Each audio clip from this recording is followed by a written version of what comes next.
ಒಂದು 10% ಜನ ಮಾತ್ರ ಸತ್ಯವನ್ನು ಪಾಲಿಸುತ್ತಾ ಸತ್ಯದ ಪ್ರಕಾರ ವಿಶ್ವಾಸವನ್ನು ಇಟ್ಕೊಂಡು ದೈವತ್ವದ ವಿಷಯದಲ್ಲಿ ಸರಿಯಾದಂತಹ ವಿಶ್ವಾಸವನ್ನು ಇಟ್ಕೊಂಡಿದ್ದಾರೆ. ಇವತ್ತು ನಾವು ಕೂಡ ಏನು ಪ್ರಯತ್ನ ಮಾಡ್ಬೇಕೆಂದ್ರೆ ದೈವತ್ವದ ವಿಷಯದಲ್ಲಿ, ದೇವರ ವಿಷಯದಲ್ಲಿ ಸರಿಯಾದಂಥ ವಿಶ್ವಾಸವನ್ನು ಹೊಂದಿಕೊಂಡು ಆ ನಂಬಿಕೆಯನ್ನು ನಾವು ಮುಂದೆ ಬರಬೇಕು. ಯಾಕೆಂದ್ರೆ ದೈವತ್ವ ನಮಗೆ ಗೊತ್ತಿಲ್ಲ ಅಂತಂದ್ರೆ ನಾವು ನಿತ್ಯನಾಶನಕ್ಕೆ ಹೋಗ್ತೀವಿ. ಅರ್ಥಾಗ್ತದೆಯಾ? ಅದಕ್ಕೋಸ್ಕರ ನಾವೆಲ್ಲರೂ ಕೂಡ ಅರ್ಥ ಮಾಡ್ಕೋಬೇಕು. ನಿಮ್ಗೇನಾದ್ರು ಕ್ವಶನ್ಸ್ ಇದ್ರೆ, ಅನುಮಾನ ಇದ್ರೆ, ಅರ್ಥ ಆಗಿಲ್ಲ ಅಂತಂದ್ರೆ ದಯಮಾಡಿ ನಮಗೆ ಕ್ವಶನ್ ಮಾಡಬಹುದು. ನಾವು ಈ ಸಂದರ್ಭದಲ್ಲಿ ದೇವರ ವಾಕ್ಯ ಅನುಸಾರವಾಗಿ ಪ್ರತಿಯೊಂದು ಅಂಶವನ್ನು ನಾವು ಕೂಲಂಕುಷವಾಗಿ ಆಲೋಚನೆ ಮಾಡೋಣ. ಇದುವರೆಗೂ ಸಹೋದರ ನನಗೆ ದೈವತ್ವ ವಿಷಯದಲ್ಲಿ ಎಷ್ಟೋ ವಿಷಯಗಳನ್ನು ಹೇಳಿದ್ದಾರೆ. ನಾನು ಕೂಡ ಬಹಳಷ್ಟು ವಿಷಯಗಳನ್ನು ತಿಳ್ಕೊಂಡಿದ್ದೀನಿ. ಸೊ ಈ ರೀತಿಯಾಗಿ ನಾವೆಲ್ಲರೂ ಕೂಡ ಪ್ರತಿದಿನ ದೇವರ ವಾಕ್ಯದಿಂದ ಒಂದೊಂದು ವಿಷಯವನ್ನು ನಾವು ತಿಳ್ಕೊಂತ ಇರಬೇಕು. ನನಗೆಲ್ಲ ಗೊತ್ತಿದೆ, ನಾನು ಬೈಬಲ್ ಓದಲ್ಲ, ನನಗೆ ಬೈಬಲ್ ಬೇಕಾಗಿಲ್ಲ ಅನ್ನೋದು ನಮ್ಮ ಯೋಚನೆ ಯಾವತ್ತೂ ಇರಬಾರದು ಅನ್ನೋದು ಮೊಟ್ಟ ಮೊದಲೇ ಯೋಚನೆ ಮಾಡೋಣ. ಇವತ್ತು ನನಗೆ ಕೊಡಲ್ಪಟ್ಟಿರುವಂತ ಅಂಶ ಏನಂತಂದ್ರೆ ತ್ರಿಯೇಕ ದೇವನ, ಒಬ್ಬನೇ ದೇವನ ಅಂತ ಅಂಶ. ತೆಲುಗಿನಲ್ಲಿ ತ್ರಿಯೇಕ దేవుడ, ఒక్కడే దేవుడ. ಈ ಪದ ಎప్పుడైనా విన్నారా మీరు? ಈ ಪದಗಳನ್ನು ಯಾವಾಗಾದ್ರೂ ಕೇಳಿದ್ದೀರಾ? ಎಸ್, ಕೇಳಿದೀವಿ. ತ್ರಿಯೇಕ ದೇವನ ಪದ ನಮ್ಗೆ ಗೊತ್ತಿದೆ, ಒಬ್ಬನೇ ದೇವರನ್ನ ಪದ ನಮ್ಗೆ ಗೊತ್ತಿದೆ. ಆದರೆ ಈ ವಿಷಯದಲ್ಲಿ ಕನ್ಫ್ಯೂಷನ್ಸ್ ಇದಾವೆ. 90% ಜನಾಂಗ ಏನಂತ ನಂಬ್ತಾರೆ ಅಂತಂದ್ರೆ ದೇವರು ಒಬ್ಬನೇ ಆದರೆ ತ್ರಿಯೇಕ ದೇವರು ಅಂತ ನಂಬ್ತಾರೆ. ದೇವರು ಒಬ್ಬನೇ ಆದರೆ ಒಬ್ಬನೇ ಅಂದ್ರೆ ಒಬ್ಬನೇ ಅಲ್ಲ, ತ್ರಿಯೇಕ ದೇವರು. ಯಾರ್ಯಾರಿದ್ದಾರೆ ಅದರಲ್ಲಿ? ಯಾರ್ಯಾರಿದ್ದಾರೆ ತ್ರಿಯೇಕರು ಅಂತಂದ್ರೆ? ತಂದೆಯಾಗಿರುವ ದೇವನು, ಕರ್ತನಾಗಿರುವ ಯೇಸು ಕ್ರಿಸ್ತನು, ಪರಿಶುದ್ಧಾತ್ಮ. ಈ ಮೂವರು ಸೇರಿ ಒಬ್ಬ ದೇವರಾಗಿದ್ದಾರೆ. ಇದನ್ನೇ ತ್ರಿಯೇಕ ದೇವರು ಅಂತ ಕರೀತಾರೆ. ಈ ನಂಬಿಕೆಯನ್ನು 90% ಜನಾಂಗವು ಕ್ರೈಸ್ತವ ನಂಬ್ತಾರೆ. ಎಷ್ಟು ಶಾತ? 90%, 100ರಲ್ಲಿ. ಈ ತ್ರಿಯೇಕ ಅನ್ನೋ ಪದವನ್ನು ಇನ್ನು ಏನಂತ ಕರೀತೀವಿ ಅಂತಂದ್ರೆ ಟ್ರಿನಿಟಿ ಅಂತೀವಿ ಇಂಗ್ಲಿಷ್ ನಲ್ಲಿ. ತ್ರಿತ್ವವು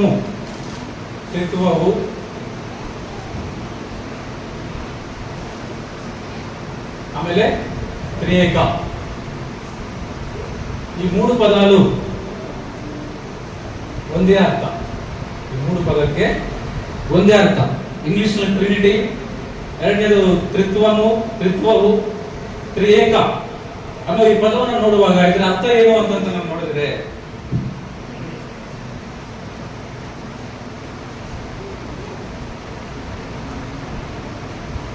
మూడు వ్యక్తులైనటువంటి వ్యక్తులు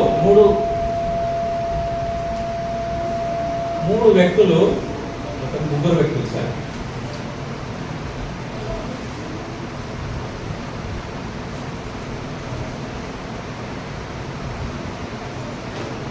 వెళ్తున్నాను.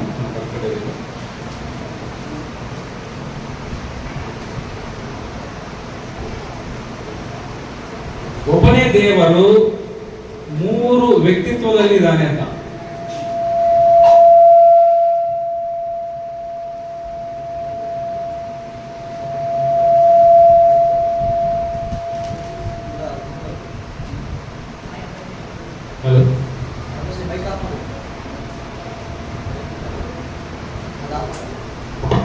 ఒక్క దేవుడే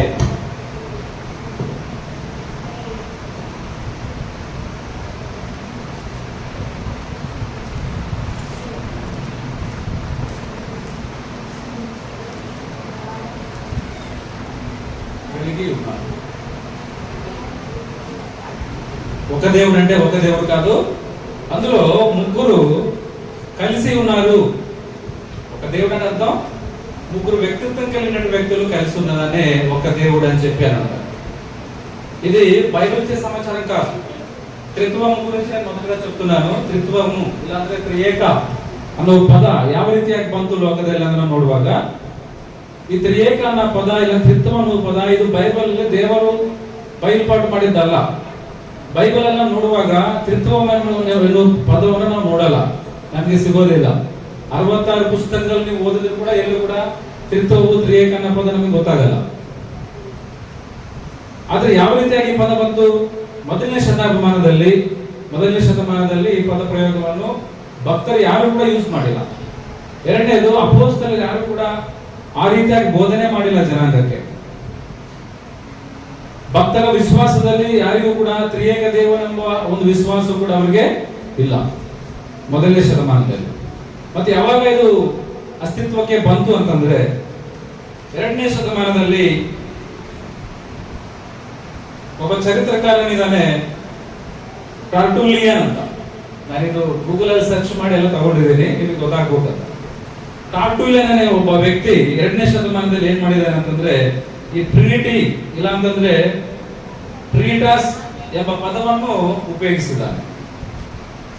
ಏನಂತ? ಟ್ರಿನಿಟಿ ಇಲ್ಲ ಅಂತಂದ್ರೆ ಟ್ರಿನಿಟಾಸ್ ಎಂಬ ಪದವನ್ನು ಉಪಯೋಗಿಸಿದ್ದಾನೆ. ಇದರ ಅರ್ಥ ಆತನ ಏನಂತ ಹೇಳಿದಾನೆ ಅಂತಂದ್ರೆ, ಒಂದೇ ಪದಾರ್ಥ ಮೂವರು ವ್ಯಕ್ತಿತ್ವಗಳು, ಒಕೆ ಪದಾರ್ಥ 3 ವ್ಯಕ್ತಿಗಳು ಕೈಲಿ ಉಂಟಾಗ. ಅಂದ್ರೆ ಈ ರೀತಿಯಾಗಿ ಒಬ್ಬ ಎರಡನೇ ಶತಮಾನದಲ್ಲಿ ಪ್ರವೇಶ ಮಾಡಿದ್ದಾನೆ ಒಬ್ಬ ವ್ಯಕ್ತಿ, ಟರ್ಟುಲಿಯನ್ ಎಂಬ ವ್ಯಕ್ತಿ.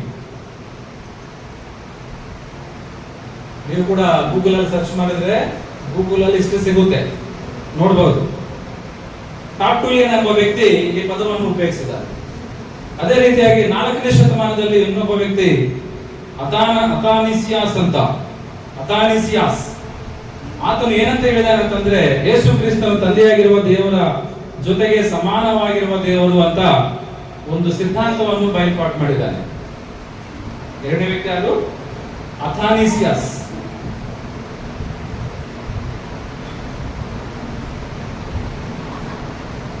ಇದನ್ನೇ ಅಥಾನಿಯಸ್ ಕ್ರೀಡ್ ಅಂತಾರೆ.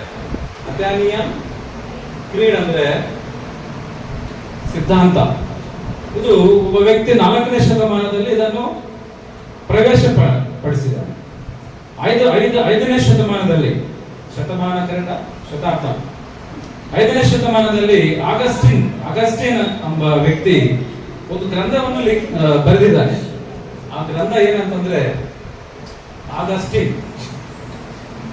ಅಗಸ್ಟಿನ್ ಎಂಬ ವ್ಯಕ್ತಿ ಒಂದು ಗ್ರಂಥವನ್ನು ಬರೆದಿದ್ದಾನೆ. ಆ ಗ್ರಂಥದ ಹೆಸರು ಆನ್ ದ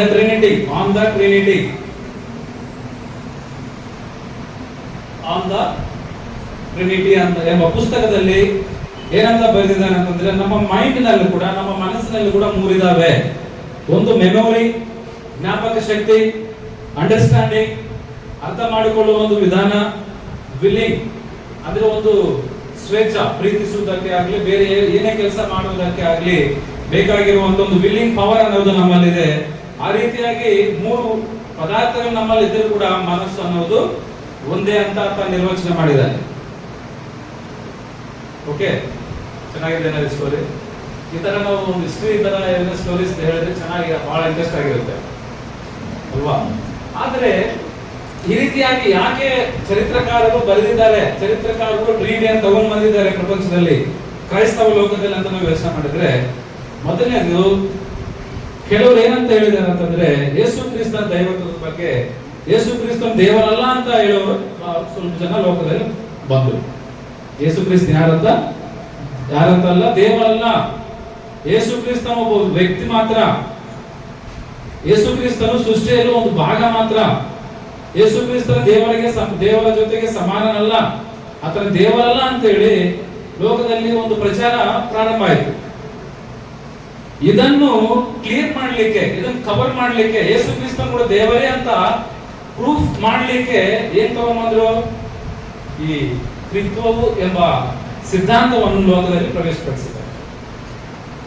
ತಂದೆಯಾಗಿರುವ ದೇವರಿದ್ದಾನೆ, ಯೇಸು ಕ್ರಿಸ್ತನಿದ್ದಾನೆ, ಪರಿಶುದ್ಧಾತ್ಮ ಇದ್ದಾನೆ. ಮೂವರಿದ್ದಾಗ ಮೂವರಿಗೆ ಏನಿದೆ? ದೈವತ್ವ ಇದೆ.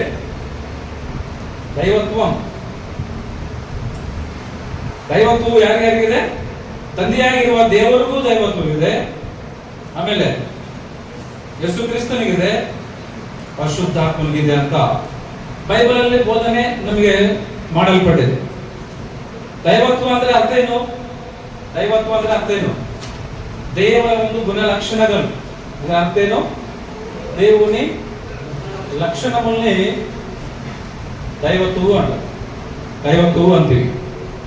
ಈ ದೈವತ್ವವು ದೇವರಿಗೆ ಬಿಟ್ರೆ, ಅಂದ್ರೆ ತಂದೆಯಾಗಿರುವ ದೇವರಿಗೆ, ಯೇಸು ಕ್ರಿಸ್ತನಿಗೆ, ಪರಿಶುದ್ಧಾತ್ಮನಿಗೆ ಬಿಟ್ರೆ ಬೇರೆ ಯಾರಿಗೂ ಇಲ್ಲ ಅಂತ ನಾವು ಗ್ರಂಥದಲ್ಲಿ ನೋಡ್ಬೋದು.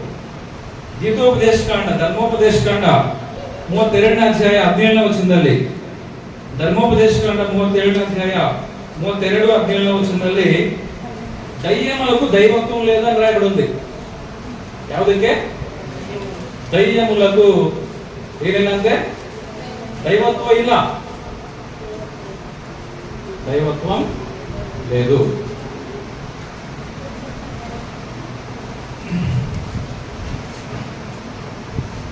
ಇರ್ಮಿಯ ಪುಸ್ತಕದಲ್ಲಿ 2ನೇ ಅಧ್ಯಾಯ 11ನೇ ವಚನದಲ್ಲಿ ಕೂಡ ದೇವತೆಗಳಿಗೆ ದೈವತ್ವವಿಲ್ಲ.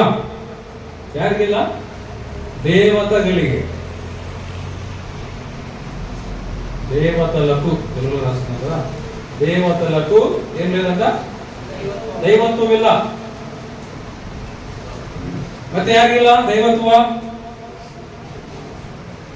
ಇರ್ಮಿಯ ಪುಸ್ತಕದಲ್ಲಿ 16ನೇ ಅಧ್ಯಾಯ 20ನೇ ವಚನದಲ್ಲಿ ಕೂಡ, ఇర్మియా 16:20 ಕೂಡ దేవతలు దేవుడు కావాల్సి రాయబడి ఉంటుంది. దేవతಗಳು ಏನಲ್ಲಂತೆ? ದೇವರಲ್ಲ. ಅದೇ ರೀತಿಯಾಗಿ ಮನುಷ್ಯರಿಗೂ ಕೂಡ ಏನಿಲ್ಲ ಅಂತಂದ್ರೆ, ಮನುಷ್ಯರು ಕೂಡ ದೇವತ್ವವು ಇಲ್ಲ. ಮನುಷ್ಯರು ಕೂಡ ದೇವತ್ವವು ಇಲ್ಲ. ಮನುಷ್ಯರು ಮಾಡಿರುವಂತ ಅವುಗಳಿಗೂ ಕೂಡ ದೇವತ್ವವು ಇಲ್ಲ. ಅಪೊಸ್ತಲ ಕೃತ್ಯಗಳನ್ನ ನೋಡುವಾಗ 17ನೇ అధ్యాయ 29వ వచనంದಲ್ಲಿ మనుషులకు లేదు, మనుషులు చేసినటువంటి సృష్టికి కూడా ఏం లేదు? దైవత్వము లేదు.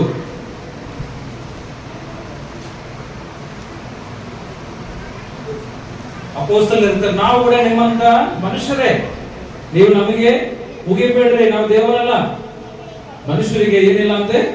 ದೈವತ್ವವಿಲ್ಲ ಅಂತ ನಾವು ಗ್ರಂಥದಲ್ಲಿ ನೋಡಬಹುದು. ಆದ್ರೆ ಮತ್ತೆ ದೈವತ್ವವು ಅನ್ನೋದನ್ನ ನೋಡುವಾಗ ಈ ಮೊದಲನೇ ಪಾಠ ಅರ್ಥ ಆಯ್ತಾ? ತ್ರಿತ್ವವು, ತ್ರಿಏಕವು, ತ್ರಿನೀಟ ಅನ್ನೋ ಪದ ಯಾರಿಂದ ಬಂದಿದ್ದವು? ಚರಿತ್ರಕಾರರಿಂದ ಬಂದು ಒಬ್ಬ ಕ್ರಿಶ್ಚಿಯನ್ಸ್ ಮೊದಲ 2ನೇ ಶತಮಾನದಿಂದ 4ನೇ ಶತಮಾನದಲ್ಲಿ 5ನೇ ಶತಮಾನದಲ್ಲಿ ಈ ಸಿದ್ಧಾಂತವನ್ನು ಪ್ರವೇಶಪಟ್ಟು, ಇದರ ಒಂದು ಅರ್ಥ ಏನಂತಂದ್ರೆ, ದೈವತ್ವವುಳ್ಳ ದೇವರಿದ್ದಾರೆ. ಯಾರಿದ್ದಾರೆ? ತಂದೆಯಾಗಿರುವ ದೇವರು, ತಂದ್ರಿ ಯೇಸು ಕ್ರಿಸ್ತು, ಮತ್ತೆ ಯಾರು? ಪರಿಶುದ್ಧಾತ್ಮ. ತಂದೆಯ దేవుడు లేకపోతే దైవత్వం కలిగిన వాడు ఎక్కడ ఉంది? ರೋಮ ಪತ್ರಿಕೆಯಲ್ಲಿ ನಾವು ನೋಡುವಾಗ 1ನೇ ಅಧ್ಯಾಯ 20ನೇ ವಚನದಲ್ಲಿ ದೇವರಿಗೆ ದೈವತ್ವವಿದೆ, ತಂದೆಯಾಗಿರುವ ದೈವತ್ವವಿದೆ ಅಂತ ನಾವು ಅಲ್ಲಿ ಬರೆಯಲ್ಪಟ್ಟಿದೆ. ಯೆಶಾಯ ಗ್ರಂಥ 37ನೇ ಅಧ್ಯಾಯ 20ನೇ ವಚನದಲ್ಲಿ ಕೂಡ ತಂದೆಯಾಗಿರುವ ದೇವರಿಗೆ ಏನಿದೆ ಅಂದ್ರೆ ದೈವತ್ವವಿದೆ ಅಂತ ಬರೆಯಲ್ಪಟ್ಟಿದೆ. ಎರಡನೇದು ಯೇಸು ಕ್ರಿಸ್ತನಿಗೆ ದೈವತ್ವವಿದೆಯಾ? ಯೇಸು ಕ್ರಿಸ್ತನ ಕೂಡ ದೈವತ್ವವಿದೆ ಅಂತ ನಾವೆಲ್ಲಿ ನೋಡಬಹುದು? ಯೋಹಾನ ಸುವಾರ್ತೆ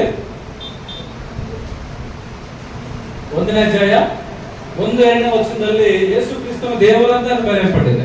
ಯೇಸು ಕ್ರಿಸ್ತನು ಯಾರಾಗಿದ್ದಾರೆ? ದೇವರಾಗಿದ್ದಾರೆ. ತೀತನ ಬರೆದ ಪುಸ್ತಕದಲ್ಲಿ 2ನೇ ಅಧ್ಯಾಯ 12-13ನೇ ವಚನದಲ್ಲಿ, ತೀತು 2ನೇ ಅಧ್ಯಾಯ 12-13ನೇ ವಚನದಲ್ಲಿ ಯೇಸು ಕ್ರಿಸ್ತನು ಮಹಾದೇವರು ಅಂತ ಅಲ್ಲಿ ಬರೆಯಲ್ಪಟ್ಟಿದೆ. ಕೊಲಸ್ಸೆ ಪುಸ್ತಕದಲ್ಲಿ 2ನೇ ಅಧ್ಯಾಯ 9ನೇ ವಚನದಲ್ಲಿ ದೈವತ್ವ, ಕನ್ನಡದಲ್ಲಿ ದೇವರ ಒಂದು ಸ್ವರೂಪವು ಯಾರಲ್ಲಿದೆ ಅಂತೆ? ಯೇಸು ಕ್ರಿಸ್ತನಲ್ಲಿ ಇದೆ ಅಂತ ಅಲ್ಲಿ ಬರೆಯಲ್ಪಟ್ಟಿದೆ. ದೇವರ ಒಂದು ಸ್ವರೂಪ, దైవత్వం యొక్క సర్వ పరిపూర్ణత ఏ శరీరం ಒಂದು క్రీస్తులో ఉంది అని చెప్పారు. కాబట్టి ಆದ್ದರಿಂದ ಯೇಸು ಕ್ರಿಸ್ತನು ಕೂಡ ಯಾರಾಗಿದ್ದಾರೆ? ದೈವತ್ವವುಳ್ಳ ದೇವರಾಗಿದ್ದಾನೆ. ದೈವತ್ವವು ಅವರಿಗಿದೆ. ಪರಿಶುದ್ಧಾತ್ಮನು ಅಪೊಸ್ತಲ ಕೃತ್ಯಗಳನ್ನು ನೋಡುವಾಗ 5ನೇ ಅಧ್ಯಾಯದಲ್ಲಿ 3-5ನೇ ವಚನದಲ್ಲಿ ಪರಿಶುದ್ಧಾತ್ಮ ದೇವರು ಅಂತ ಬರೆಯಲ್ಪಟ್ಟಿದೆ. ಅನನೀಯ ಸಫೀರ ಅವರು ಅಪೊಸ್ತಲರ ಸಂಗಡ ಸುಳ್ಳು ಹೇಳಿದಾಗ ಪೇತ್ರರು ಹೇಳ್ತಾ ಇದ್ದಾರೆ, ನೀವು ಯಾಕೆ ಪರಿಶುದ್ಧಾತ್ಮನನ್ನು ಮೋಸ ಮಾಡ್ತಿದ್ದೀರಾ? ನೀವು ಮನುಷ್ಯರನ್ನೆಲ್ಲ ನೀವು ಮೋಸ ಮಾಡ್ತಾ ಇರೋದು. ಯಾರನ್ನು? ದೇವರನ್ನೇ ನೀವು ಮೋಸ ಪಡಿಸ್ತಾ ಇದ್ದೀರಾ ಅಂತ ಅಲ್ಲಿ ಬರೆಯಲ್ಪಟ್ಟಿದೆ. ಅದಕ್ಕೋಸ್ಕರ ಈ ಬೈಬಲ್ ಅಲ್ಲಿ ಬರೆಯಲ್ಪಟ್ಟಿರುವ ಪ್ರಕಾರ ತಂದೆಯಾಗಿರುವ ಯೆಹೋವನು, ಯೇಸು ಕ್ರಿಸ್ತನು, ಅದೇ ರೀತಿಯಾಗಿ ಪರಿಶುದ್ಧಾತ್ಮನು, ಇವರು ಮೂವರಿಗಳಿಗೆ ಏನಿದೆ ದೈವತ್ವ ಇದೆ. ಅದಕ್ಕೆ ಕಾರಣ ತ್ರಿಯೇಕ ದೇವನು ಎಂಬ ಪದವನ್ನು ಪ್ರವೇಶ ಮಾಡಿದ್ದಾರೆ ಚರಿತ್ರಕಾರ. ಇದು ಯಾರಿಂದ ಬಂದಿದೆ ಯೋಚನೆ? ಮನುಷ್ಯರ ಯೋಚನೆ ಮಾಡಿದ್ರೆ ಅದೇ ರೀತಿಯಾಗಿ ಆಗುತ್ತೆ. ತಂದೆ ದೇವರಾಗಿದ್ದಾಗ, ಯೇಸು ಕ್ರಿಸ್ತನ ದೇವರಾಗಿದ್ದಾಗ, ಪರಿಶುದ್ಧಾತ್ಮ ದೇವರಾಗಿದ್ದಾಗ ಮೂವರು ಸಮಾನರಲ್ಲ. ಮೂವರನ್ನು ನಾವು ಯಾಕೆ ಸಪರೇಟ್ ಮಾಡಬೇಕು? ಯಾಕೆ ಒಬ್ಬರನ್ನು ಕಡಿಮೆ ಮಾಡಬೇಕು? ಯಾಕೆ ಒಬ್ಬರನ್ನು ದೊಡ್ಡದಾಗಿ ಮಾಡಬೇಕು? ಮೂವರನ್ನು ಸರಿ ಸಮಾನರಾಗಿ ನೋಡ್ಬೇಕಲ್ಲ. ಕೇವಲ ತಂದೆಯಾಗಿರುವ ದೇವರು ಒಬ್ಬನೇ ದೇವರಾದರೆ ಮತ್ತೆ ಯೇಸು ಕ್ರಿಸ್ತನ ಯಾರು? ಪರಿಶುದ್ಧಾತ್ಮನ ಯಾರು? ನೀವ್ ಯಾಕೆ ಅವರೊಬ್ಬರನ್ನು ಕೂಡ ಸೈಡ್ ಇಡ್ತಾ ಇದ್ದೀರಾ ಅನ್ನುವ ಪ್ರಶ್ನೆ ಉದ್ಭವಿಸಿ ಇವತ್ತು ಲೋಕದಲ್ಲಿ ಏನ್ ಮಾಡ್ತಾ ಇದ್ದಾರೆ ಅಂತಂದ್ರೆ, ಇದು ಕರೆಕ್ಟ್ ಅಲ್ಲ. ಈ ರೀತಿಯಾಗಿ ನಾವು ಒಂದು ಕೆಲಸ ಮಾಡೋಣ, ಯಾರನ್ನು ಕೂಡ ಕಡಿಮೆ ಮಾಡೋದು ಬೇಡ, ಯಾರನ್ನು ಕೂಡ ತಗ್ಗಿಸಿ ನೋಡೋದು ಬೇಡ. ಒಂದು ಕೆಲಸ ಮಾಡೋಣ, ಮೂವರನ್ನು ಕೂಡ ಸೇರಿಸ್ಬಿಟ್ಟು ತಂದೆ ಕುಮಾರ ಪ್ಲಸ್ ಮಾಡೋಣ, ಪ್ಲಸ್ ಪರಿಶುದ್ಧಾತ್ಮ ಮೂವರು ಸೇರಿ ಯಾರಾಗ್ತಾ ಇದ್ದಾರೆ? ಒಕ್ಕ ದೇವರುಡು. ಹೇಗಿದೆ ಇದು? ಚೆನ್ನಾಗಿದೆನಾ? ಈ ಊಹೆ ఎంత బాగుంది కదా, ఆలోచిస్తే ఎంత బాగుంది కదా. ఇంకేం ప్రాబ్లం ఉంది ఇక్కడ? ఇక సమస్య ఏముంది? ఎవరిని తక్కువ చేసినట్టు కాదు, ఎవరిని ఎక్కువ చేసినట్టు కాదు. సో ముగ్గురిని ఏం చేస్తున్నాం? మనం ముగ్గురిని కూడా కనపరుస్తున్నాం. ఇక ఎదురు ఎవరిని కూడా మనం తేడాతనం చేయట్లేదు. ಮೂವರು ಕೂಡ ಸಮಾನರೇ. ಅದಕ್ಕೋಸ್ಕರ ಮೂವರು ದೇವತ್ವವುಳ್ಳ ದೇವರಿದ್ರು ಕೂಡ ನಮಗೆ ಒಬ್ಬನೇ ದೇವರಿದ್ದಾರೆ ಅಂತ. ಇದು ಯಾರು ಪ್ರವೇಶ ಮಾಡಿದ್ದಾರೆ ಅಂತಂದ್ರೆ ಮನುಷ್ಯರು ಪ್ರವೇಶ ಮಾಡಿದ್ದು. ಚೆನ್ನಾಗಿ ಯೋಚನೆ ಮಾಡ್ಬೇಕು. ನಾವೆಲ್ಲರೂ ಕೂಡ ನಿತ್ಯ ಜೀವಕ್ಕೆ ಹೋಗ್ಬೇಕಂತ ನಮ್ಮ ಆಸೆ ಅಲ್ವಾ? ಆದ್ರೆ ನಿತ್ಯ ಜೀವ ನಮ್ಗೆ ಸಿಗ್ಬೇಕಂದ್ರೆ ದೈವತ್ವ ವಿಷಯದಲ್ಲಿ ನಾವು ಚೆನ್ನಾಗಿ ಅರ್ಥ ಮಾಡ್ಕೋಬೇಕು. ಅದ್ವಿತೀಯ ಸತ್ಯ ದೇವರ ಬಗ್ಗೆ ಅಂದ್ರೆ ಅರ್ಥ ಏನು? ಈ ಒಕ್ಕ ದೇವರ ಎಂಬ ಪದವನ್ನು ಇನ್ನೊಂದು ಪದ ಬೈಬಲ್ ನಲ್ಲಿ ಸಂಸ್ಕೃತ ವರ್ಣದಲ್ಲಿ ಏನಿದೆ ಅಂತಂದ್ರೆ ಅದ್ವಿತೀಯ దేవుడు. ಅದ್ವಿತೀಯ ದೇವರನ್ನ, ಒಕ್ಕ ದೇವರನ್ನ ಎರಡು ಒಂದೇ. ಸೊ ಇದು ಅದ್ವಿತೀಯ ದೇವರು ಬಗ್ಗೆ ನಮಗೆ ಚೆನ್ನಾಗಿ ಗೊತ್ತಿಲ್ಲ ಅಂತಂದ್ರೆ ಒಂದ್ಸರಿ ಎಲ್ಲರೂ ಓದೋಣ. ಯೋಹಾನ ಸುವಾರ್ತೆ 17ನೇ ಅಧ್ಯಾಯ 3ನೇ ವಚನ. ಯೋಹಾನ ಸುವಾರ್ತೆ 17ನೇ ಅಧ್ಯಾಯ 3ನೇ ವಚನ. ಒಬ್ಬನೇ ಸತ್ಯ ದೇವರಾಗಿರುವ ನಿನ್ನನ್ನು ನೀನು ಕಳಿಸಿಕೊಟ್ಟ ಯೇಸು ಕ್ರಿಸ್ತನನ್ನು ತಿಳಿಯುವುದೇ ನಿತ್ಯ ಜೀವ. ಸೊ ನಿತ್ಯ ಜೀವ ಬೇಕಾ ನಿಮ್ಮೆಲ್ಲರಿಗೂ? ಬೇಕಾ? ಎಲ್ಲಿ? ಭೂಲೋಕದಲ್ಲಿ ಅಲ್ಲ. ಆ ನಿತ್ಯ ಜೀವ ನಿನ್ ಭೂಲೋಕದಲ್ಲಿ ಸಿಗಲ್ಲ. ಭೂಲೋಕದ ಜೀವಿತ ಅಶಾಶ್ವತ ಜೀವಿತ. 70 ವರ್ಷ 80 ವರ್ಷ ಜೀವಿತ ಇದು. ಆಲ್ರೆಡಿ ಇಲ್ಲಿ ನಾವು 60 ವರ್ಷದವರು 70 80 ವರ್ಷದವರು ಇದ್ದಾರೆ. ಸೊ ನಿಯರ್ ಟು ಡೆತ್, ಈ ಲೋಕ ಬಿಟ್ಟು ಹೋಗುವುದಕ್ಕೆ ಅವ್ರು ರೆಡಿ ಆಗಿದ್ದಾರೆ. So we are also ready to get. ಯಾಕೆ ಅಂತಂದ್ರೆ ನಾವು ಕೂಡ ಒಂದ್ಸಲ ಹೋಗ್ತೀವಿ. ನಮ್ದು ಶಾಶ್ವತ ಅಲ್ಲ. ಟೈಮ್ ಅಂದಾಗ ದೇವರ ಕರೆದಾಗ ಎಲ್ಲರೂ ಈ ಲೋಕವನ್ನು ಬಿಟ್ಟು ಹೋಗ್ತೀವಿ. ಶಾಶ್ವತ ಲೋಕ ನಮಗೆ ಈ ಲೋಕ ಅಲ್ಲ. ನಿತ್ಯ ಜೀವ ಅನ್ನೋದು ದೇವರ ಸಂಗಡ, ಯೇಸು ಕ್ರಿಸ್ತನ ಸಂಗಡ, ಪರಿಶುದ್ಧಾತ್ಮನ ಸಂಗಡ ನಮಗೆ ಇರ್ಬೇಕಂದ್ರೆ ಯಾರ ಬಗ್ಗೆ ನಮಗೆ ಚೆನ್ನಾಗಿ ತಿಳುವಳಿಕೆ ಇರ್ಬೇಕಂದ್ರೆ ಅದ್ವಿತೀಯ ದೇವರ ಬಗ್ಗೆ. ಒಕ್ಕ ದೇವರು ಅಂದ್ರೆ, ಒಬ್ಬ ದೇವರು ಅಂದ್ರೆ ಅರ್ಥ ಏನು? What is the meaning of one god? ಈ ಪದ ಅನ್ನೋದು ನಾವು ಎಲ್ಲಿ ನೋಡಬಹುದು? ಬೈಬಲ್ ಅಲ್ಲಿ ಇದೆ. ಇವರು ಏನ್ ಹೇಳ್ತಾರೆ ಅಂತಂದ್ರೆ ಈ ಒಕ್ಕ ದೇವರು, ಒಬ್ಬನೇ ದೇವರು ಎಂಬ ಪದ ಎಲ್ಲಿದೆ? ಬೈಬಲ್ ಅಲ್ಲಿ ಇದೆ ಬ್ರದರ್. ಬೈಬಲ್ ಅಲ್ಲಿ ಇರೋದನ್ನ ನಾವು ಹೇಳ್ತಾ ಇದ್ದೀವಿ, ನಾವು ಯೋಚನೆ ಮಾಡಿಲ್ಲ ಅಂತ ಹೇಳ್ತಾರೆ. ಆದ್ರೆ ಒಂದು ವಿಷಯ ಅಂತಂದ್ರೆ ಬೈಬಲ್ ಅಲ್ಲಿ ಇರೋದು ಒಂದು ರೀತಿ ಆಗಿದ್ರೆ ಇವರು ಯೋಚನೆ ಮಾಡಿದ್ರೆ ನಮಗೆ ಇನ್ನೊಂದು ರೀತಿ ಆಗಿದೆ. ಸೊ ಓಕೆ, ಇವ್ರ ಪ್ರಕಾರ ತಂದೆ ಕುಮಾರ ಪರಿಶುದ್ಧಾತ್ಮನು ಮೂವರು ಸೇರಿ ಒಬ್ಬ ದೇವರಾಗಿದ್ರೆ ಬೈಬಲ್ ಆ ರೀತಿಯಾಗಿ ಹೇಳಿದ್ರೆ ನಾವ್ ಏನ್ ಮಾಡ್ಬೇಕು? ಆಸ್ ಇಟ್ ಈಸ್ ನಾವು ನಂಬಲೇಬೇಕಾಗುತ್ತೆ. ನಮ್ಮ ವಿಶ್ವಾಸದ ರೀತಿಯಾಗಿರ್ಬೇಕು. ಆದ್ರೆ ಈ ರೀತಿಯಾಗಿ ಬಿಟ್ರೆ, ಈ ರೀತಿಯಾಗಿ ಬಿಟ್ಟು ಬೇರೆ ರೀತಿಯಲ್ಲಿ ಒಬ್ಬನೇ ದೇವರನ್ನ ನಮಗೆ ತಿಳಿಸ್ತಾ ಇದ್ರೆ ಬೈಬಲ್, ನಾವೇನ್ ಮಾಡ್ಬೇಕು ಅವಾಗ? ನಂಬಬೇಕಾ ಬೇಡ? ಆ ರೀತಿಯಾಗಿ ಬಿಟ್ಟು ಇದೇ ರೀತಿಯಾಗಿ ಬೈಬಲ್ ನಮ್ಗೆ ಹೇಳಿದ್ರೆ ಓಕೆ, ನಂಬ್ತೀವಿ. ಇದನ್ನು ಬಿಟ್ಬಿಟ್ಟು ಇನ್ನೊಂದು ರೀತಿಯಲ್ಲಿ ಹೇಳಿದ್ರೆ ಬೈಬಲ್ ನಾನಲ್ಲ, ಬೈಬಲ್ ಅನ್ನೋದು ಗ್ರಂಥ ಅನ್ನೋದು ಯಾರಿದು? ದೇವರ ಒಂದು ವಾಕ್ಯ. ಅವಾಗ ನಂಬಲೇಬೇಕಲ್ಲ. ಸೊ ಇವಾಗ ನಾವು ಯೋಚನೆ ಮಾಡ, ಈ ತ್ರಿತ್ವ ಸಿದ್ಧಾಂತವು ಏನಂತ ಹೇಳ್ತಾರೆ ಅಂತಂದ್ರೆ, ಮೂವರು ಸೇರಿ ಒಬ್ಬ ದೇವನಾಗಿದ್ದಾನೆ. ಹೇಗೆ ಅಂತಂದ್ರೆ, ಎಕ್ಸಾಂಪಲ್ ನೀರು, ವಾಟರ್ ತಗೊಂಡು ಅದರಲ್ಲಿ ಲಿಕ್ವಿಡ್ ಇರುತ್ತೆ, ಅದರಲ್ಲಿ ಆಮೇಲೆ ಏನಿರುತ್ತೆ ಅಂತಂದ್ರೆ ನೀರಲ್ಲಿ ಏನೇನಿರುತ್ತೆ ಅಂತ ಅವ್ರು ಹೇಳಿದಾರೆ ಅಂತಂದ್ರೆ ಮೂರು ವಿಷಯ: ಆವಿರಿ, ಲಿಕ್ವಿಡ್, తర్వాత ಐಸ್. ಈ ಮೂರು ಸೇರಿ ಏನಾಗುತ್ತೆ? ನೀರಾಗುತ್ತೆ. ಅದೇ ರೀತಿಯಾಗಿ ತಂದೆ, ಕುಮಾರ, ಪರಿಶುದ್ಧಾತ್ಮ ಸೇರಿ ಮೂವರು ಏನಾಗ್ತಾ ಇದಾರೆ? ಒಬ್ಬ ದೇವನಾಗ್ತಾ ಇದ್ದಾರೆ. ಈ ತರ ಎಕ್ಸಾಂಪಲ್ಸ್ ಬಹಳಷ್ಟು ಹೇಳ್ತಾರೆ.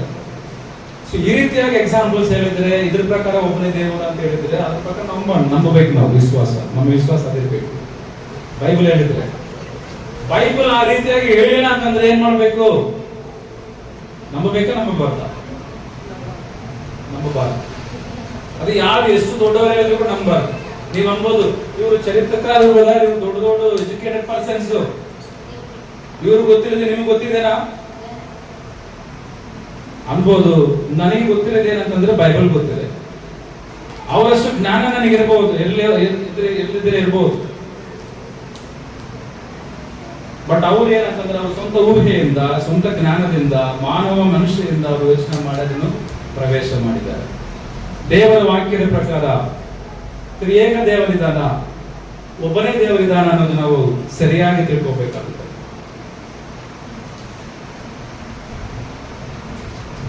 ಬೈಬಲ್ ಅದನ್ನು ಏನಂತ ಹೇಳ್ತಾ ಇದೆ ಅಂತ ನಾವು ಯೋಚನೆ ಮಾಡಿದಾಗ, ದೈವತ್ವವಿರುವಂತ ಮೂವರಿದ್ದಾರೆ ಅಂತ ಬೈಬಲ್ ಅಲ್ಲಿ ಹೇಳಲ್ಪಟ್ಟಿದೆ. ಇದನ್ನು ನಾವು ನಂಬ್ತಾ ಇದೀವಿ. There is no doubts. ನಮಗೆ ಯಾರಿಗೂ ಅನುಮಾನ ಇಲ್ಲ. ನಿಮಗೆ ಯಾರಿಗಾದ್ರೂ ಅನುಮಾನ ಇದೆಯಾ? ತಂದೆಯಾಗಿರುವ ದೇವರು ದೈವತ್ವವುಳ್ಳ ದೇವರು ಅಂತ ನಂಬ್ತಾ ಇದ್ದೀರಾ? ಯೇಸು ಕ್ರಿಸ್ತನು ದೇವರಂತ ನಂಬ್ತಾ ಇದ್ದೀರಾ? ಪರಿಶುದ್ಧಾತ್ಮನು ದೇವರಂತ ನಂಬ್ತಾ ಇದ್ದೀರಾ? ಎಸ್. ಅನುಮಾನ ಏನಾದಿದೆಯಾ? ಅಪನಂಬಿಕೆ ಏನಾದಿದೆಯಾ? ಇಲ್ಲ ಅಲ್ಲ, ಯಾವುದೇ ಇಲ್ಲ. ಆದರೆ ಬೈಬಲ್ ಅಲ್ಲಿ ಏನಂತ ಬರೆಯಲ್ಪಟ್ಟಿದೆ ಅಂದ್ರೆ, ಯೋಹಾನ ಸುವಾರ್ತೆ 17:3 ನೋಡೋಣ. ಅದ್ವಿತೀಯ ಸತ್ಯ ದೇವರಾಗಿರುವ ನೀನು ಅಂತ ಯಾರು ಪ್ರಾರ್ಥನೆ ಮಾಡ್ತಾರೆ? ಇವಾಗ ಒಂದೊಂದು ಮಾತನ್ನು ನಾವು ಸೀರಿಯಸ್ ಆಗಿ ಚೆನ್ನಾಗಿ ಯೋಚನೆ ಮಾಡ್ಬೇಕಾಗುತ್ತೆ. ಅದ್ವಿತೀಯ ಸತ್ಯ ದೇವರು ಯಾರು? ಒಬ್ಬನೇ ದೇವರು ಯಾರು? ಸೊ ಬೈಬಲ್ ಅಲ್ಲಿ ಏನಂತ ಬರೆಯಲ್ಪಟ್ಟಿದೆ ಅಂತಂದ್ರೆ, ತ್ರಿಯೇಕ ದೇವರಂತ ಬರೆದಿಲ್ಲ ಅನ್ನೋದು ನಾವು ಯೋಚನೆ ಮಾಡ್ತೀವಿ. ತ್ರಿಯೇಕ ದೇವನು ಇಲ್ಲ ಅಂತಂದ್ರೆ ತ್ರಿತ್ವವು, ಟ್ರಿನಿಟಿ ಗಾಡ್ ಅಂತ ಬರೆದಿಲ್ಲ. ಮತ್ತೇನಂತ ಬರೆಯಲ್ಪಟ್ಟಿದೆ? ಅದ್ವಿತೀಯ ಸತ್ಯ ದೇವರು ಅಂತ. ಏನರ್ಥ ಇದು? ಸಿಂಪಲ್ ಆಗಿ ಅಂತಂದ್ರೆ ಒಕ್ಕಡೆ ದೇವುಡು ಅಂತ ಬರೆಯಲ್ಪಟ್ಟಿದೆ. ಯಾರು ಒಬ್ಬನೇ ದೇವನು? ಯಾರು ಹೇಳ್ತಾರ ಆನ್ಸರ್? ಎಲ್ಲಿದೆ? ನನಗೆ ನಿಮ್ಮ ಸ್ವಂತ ಮೈಂಡ್ ಸ್ವಂತ ಊಹೆ ಅಂತ ಹೇಳಿದ್ರೆ ನಾನು ಒಪ್ಪಲ್ಲ. ಅದು ನಮ್ಮ ನಂಬಿಕೆಗೆ ವಿಶ್ವಾಸ ಆಧಾರ ಇರಬಾರ್ದು. ಮತ್ತೆ ಯಾರು ಹೇಳ್ಬೇಕು? ಅಲ್ಲೇ ಇದೆ, ಹೋದ್ರೆ ಚೆನ್ನಾಗಿ. ಪ್ರಾರ್ಥನೆ ಮಾಡ್ತಾ ಇದ್ದಾರೆ. ಯಾರು ಪ್ರಾರ್ಥನೆ ಮಾಡ್ತಾ ಇದ್ದಾರೆ ಅಲ್ಲಿ? ಯೇಸು ಕ್ರಿಸ್ತನು, ಕರ್ತನಾಗಿರುವ ಯೇಸು ಕ್ರಿಸ್ತನು ಪ್ರಾರ್ಥನೆ ಮಾಡ್ತಾ ಇದ್ದಾರೆ. ಕರ್ತನಾಗಿರುವ ಯೇಸು ಕ್ರಿಸ್ತನು ಭೂಮಿಯಲ್ಲಿ ಇದ್ದಾಗ ಕೈಗಳನ್ನು ಜೋಡಿಸಿ ಪ್ರಾರ್ಥನೆ ಮಾಡ್ತಾರೆ. ಪ್ರಾರ್ಥನೆ ಯಾರಿಗೆ ಮಾಡ್ತಾ ಇದ್ದಾನೆ? ಯಾರಿಗೆ ಮಾಡ್ತಾ ಇದ್ದಾನೆ? ಪರಲೋಕದಲ್ಲಿರುವ ದೇವರಿಗೆ. ಶಿಷ್ಯರಿಗೆ ಪ್ರಾರ್ಥನೆ ಕಲಿಸುತ್ತೇನೆ ಅಂತ ಹೇಳಿದ್ದೇನೆ ಅಂತಂದ್ರೆ, ನೀವು ಈ ರೀತಿಯಾಗಿ ಪ್ರಾರ್ಥನೆ ಮಾಡ್ರಿ, ಪರಲೋಕದಲ್ಲಿರುವ ನಮ್ಮ ತಂದೆಯೇ ಅಂತ. ಅದೇ ರೀತಿಯಾಗಿ ಕರ್ತನಾಗಿರುವ ಯೇಸು ಕ್ರಿಸ್ತನು ಪ್ರಾರ್ಥನೆ ಮಾಡ್ತಾ ಇದ್ದಾರೆ. ಏನಂತ? ಅದ್ವಿತೀಯ ಸತ್ಯ ದೇವನೇ ಅಂತ ಪ್ರಾರ್ಥನೆ ಮಾಡ್ತಾ ಇದ್ದಾರೆ. ಯಾರು ಹೇಳಿದ್ದಿ ಮಾತು? ಯಾರು ಹೇಳ್ತಾ ಇದ್ದಾರೆ? ಯೇಸು ಕ್ರಿಸ್ತನೇ ಹೇಳ್ತಾ ಇದ್ದಾನೆ. ಅದ್ವಿತೀಯ ಸತ್ಯ ದೇವನಂತ ಯಾರು ಅಂತ ಹೇಳ್ತಾ ಇದ್ದಾರೆ? ತಂದೆ. ಯಾರು ಹೇಳ್ತಾ ಇದ್ದಾರೆ ಈ ಮಾತು? ಯೇಸು ಕ್ರಿಸ್ತನೇ ಹೇಳ್ತಾ ಇದ್ದಾನೆ. ಅಂದ್ರೆ ಅದ್ವಿತೀಯ ದೇವರು, ಒಬ್ಬನೇ ದೇವರು. ಈ ಒಂದು ಮಾತಿನಲ್ಲಿ, ಈ ಪದದಲ್ಲಿ ಯೇಸು ಕ್ರಿಸ್ತನಿದಾನ? ಯೇಸು ಕ್ರಿಸ್ತನಿದಾನ? ಯೋಚನೆ ಮಾಡಬೇಕು. ಯಾಕಿಲ್ಲ? ಯಾಕೆ ಅಂತಂದ್ರೆ ಯೇಸು ಕ್ರಿಸ್ತನೇ ಹೇಳ್ತಾ ಇದ್ದಾನೆ, ನೀನೇ ಅದ್ವಿತೀಯ ದೇವನು ಅಂತ. ಅದರ ಅರ್ಥ ಏನಂತಂದ್ರೆ one and only God, you are the one and only God, ನೀನು ಬಿಟ್ಟರೆ ಬೇರೆ ಯಾರು ಇಲ್ಲ ಅಂತ ಯೇಸು ಸ್ವಾಮಿ ಹೇಳ್ತಿದ್ದಾರೆ. ಯೇಸು ಕ್ರಿಸ್ತ ನಂತರ ಯೇಸು ಕ್ರಿಸ್ತ ಮಾತು ಬೇಡ ಬೇಡ ಬೇಡ ಕ್ರಿಸ್ತನ್ ಮಾತು ನಮಗೆ ಅನ್ಬೇಕು ಬ್ರದರ್. ನೀವೇನ್ ಮಾಡ್ತಾರೆ, ನಾವು ಕ್ರಿಸ್ತನ ನಾವು ದೇವರ ಅಂತೀವಿ, ಒಬ್ಬನೇ ದೇವರ ಅಂತೀವಿ. ಆಹಾ, ನಿಜನಾ? ನಿಮಗೆ ಸಂತೋಷ ಅಂದ್ರೆ ಓಕೆ. ಇವತ್ತು ಬಹಳಷ್ಟು ಜನ ಎಷ್ಟು ಸಂತೋಷ ಆಗ್ತಾ ಇದ್ದಾರೆ ಅಂತಂದ್ರೆ, ಒಂದು ಮಾತಿದೆ, ಒಂದು ಗಾದೆ ಮಾತಿದೆ ತೆಲುಗಿನಲ್ಲಿ,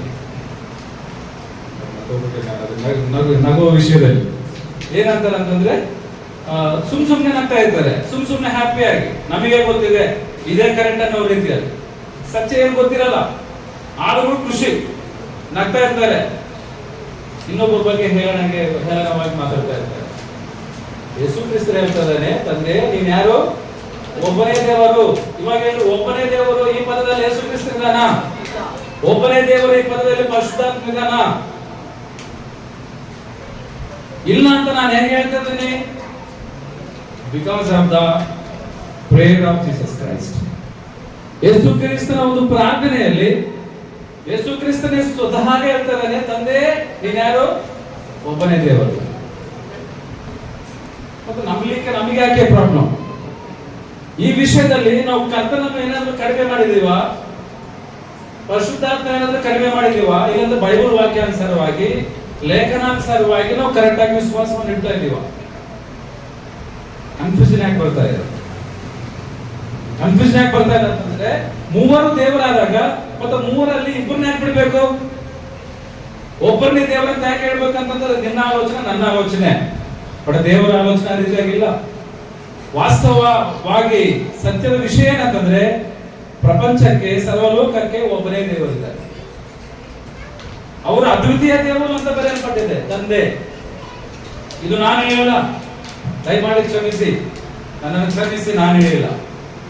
ಯೇಸು ಕ್ರಿಸ್ತರು ಹೇಳಿದ್ದು ಮಾತು ನಾನು ನಿಮಗೆ ಹೇಳ್ತೇನೆ. ಇದು ನೋಡೋಣ ಬೈಬಲ್ ಅಲ್ಲಿ. ಅದ್ವಿತೀಯನು ಅಂತ ಅರ್ಥ ಏನಂತಂದ್ರೆ, ಅದ್ವಿತೀಯ ಅನ್ನೋದ್ರ ಅರ್ಥ ಏನಂತಂದ್ರೆ, there is no second, there is no, ಇನ್ನೊಬ್ಬ ವ್ಯಕ್ತಿ ಇಲ್ಲ, ಎರಡನೇ ವ್ಯಕ್ತಿ ಇಲ್ಲ, ನನ್ನ ಹಾಗೆ ಇನ್ನೊಬ್ಬ ವ್ಯಕ್ತಿ ಯಾರು ಇಲ್ಲ ಅಂತ ಅರ್ಥ. ತಂದೆಯ ಹಾಗೆ ಬೇರೆ ಯಾರು ಇಲ್ಲ ಅಂತ ಅರ್ಥ. There is one and only Father, there is one and only God, true God. ಇದೇ ಸಮಾಚಾರವನ್ನು ಅಪೊಸ್ತಲರು ಪ್ರಕಟಣೆ ಮಾಡಿದರು. ಯೇಸು ಸ್ವಾಮಿ ಹೇಳಿದರು, ದೆವ್ವಗಳಿಗೆ ಆ ವಿಶ್ವಾಸ ಇದೆ, ಪ್ರವಾದಿಗಳಿಗೆ ಆ ವಿಶ್ವಾಸ ಇದೆ, ಇಸ್ರಾಯೇಲ್ ಕಾಲದಲ್ಲಿ ಇಸ್ರಾಯೇಲ್ ಜನಾಂಗಕ್ಕೆ ಆ ವಿಶ್ವಾಸ ಇದೆ, ಪಿತೃ ಕಾಲದಲ್ಲಿ ಪಿತೃರಿಗೆ ಆ ವಿಶ್ವಾಸ ಇದೆ, ಆದಾಮನ ಕಾಲದಲ್ಲಿ ಆದಾಮರಿಗೆ, ಆದಾಮನ ಸಂತಾನಕ್ಕೆ ಎಲ್ಲರೂ ಕೂಡ ಒಬ್ಬನೇ ದೇವರಂದ್ರೆ ಯಾರು? Is the father of god. ಅದಕ್ಕೋಸ್ಕರ ಬೈಬಲ್ ಅಲ್ಲಿ ಹೇಳೋದ ಪ್ರಕಾರ ನಾವು ನಂಬಬೇಕಾಗುತ್ತೆ. ನಮ್ಮ ಯೋಚನೆ ಏನಂತ ಇರುತ್ತೆ ಅಂತಂದ್ರೆ ಈ ರೀತಿಯಾಗಿ, ತಂದೆ ದೇವರಲ್ವಾ, ಕುಮಾರ ದೇವರಲ್ವಾ, ಪರಿಶುದ್ಧಾತ್ಮ ದೇವರಲ್ವಾ? ಹೌದು, ನಿಜಾನೇ. ಮತ್ತೆ ಯಾಕೆ ಏನ್ ಮಾಡ್ಬೋದು ನಾವು? ಈ ಮೂವರನ್ನು ಸೇರಿಸಿ ಒಬ್ಬ ದೇವರಾಗಿ ಯಾಕೆ ಮಾಡಬಾರ್ದು? ಹೌದಲ್ಲ, ನಿಜ ಅಲ್ಲ? ಮಾಡ್ಬಿಡೋಣ, ಚೆನ್ನಾಗಿದೆ, ಮಾಡ್ರಿ. ಯಾರು ನಿಮಗೆ ಸ್ವೇಚ್ಛೆ ಇದೆ. ದೇವರು ನಿಮ್ಮನ್ನು ಬಲಾತ್ಕಾರ ಮಾಡಲ್ಲ. ನಿಮಗೆ ದೇವರು ಜ್ಞಾನವನ್ನು ಕೊಟ್ಟಿದ್ದಾರೆ, ಯೋಚನೆ ಮಾಡಿ. ಬೈಬಲ್ ಅಲ್ಲಿ ಏನ್ ಹೇಳಲ್ಪಟ್ಟಿದೆ, ಯಾವುದು ನಿಜ ಅನ್ನೋದು ನಿಮ್ಗೆ ಗೊತ್ತಾಗ್ಬೇಕು. ತಂದೆಯಾಗಿರುವ ದೇವರೇ ಒಬ್ಬನೇ ದೇವರು ಅಂತ ಬರೆಯಲ್ಪಟ್ಟಿದೆ.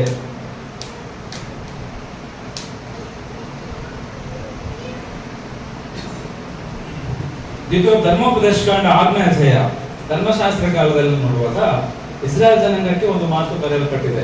ಏನದು ಓದ್ರಿ? 6ನೇ ಅಧ್ಯಾಯ 4ನೇ ವಚನ. ಇಸ್ರಾಯೇಲರೇ ಕೇಳಿರಿ, ನಮ್ಮ ದೇವರಾಗಿರುವ ಯೆಹೋವನು ಒಬ್ಬನೇ ದೇವನು.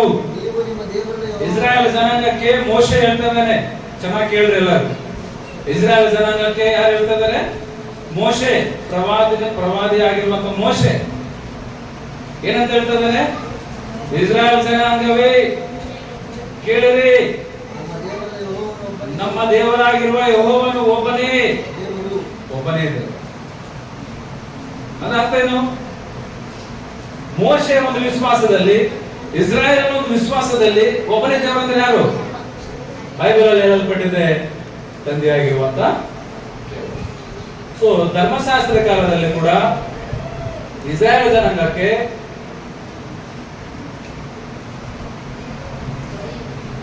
ಪ್ರವಾದಿಗಳಿಗೆ ಎಲ್ಲರಿಗೂ ಕೂಡ ಒಂದೇ ವಿಶ್ವಾಸ, ಒಬ್ಬನೇ ದೇವರಂದ್ರೆ ಯೆಹೋವನು, ತಂದೆಯಾಗಿರುವ ದೇವನು ಅಂತ ಬರೆಯಲ್ಪಟ್ಟಿದೆ. ಇದೇ ಮಾತನ್ನು ಕರ್ತನಾಗಿರುವ ಯೇಸು ಕ್ರಿಸ್ತನು ಹೇಳ್ತಾ ಇದ್ದಾನೆ ಮಾರ್ಕನು ಬರೆದ ಸುವಾರ್ತೆಯಲ್ಲಿ 12ನೇ ಅಧ್ಯಾಯ 32-34 ವಚನ. ಮಾರ್ಕು 12:32-34. ಮಾರ್ಕನು ಕರೆಕ್ಟಾ?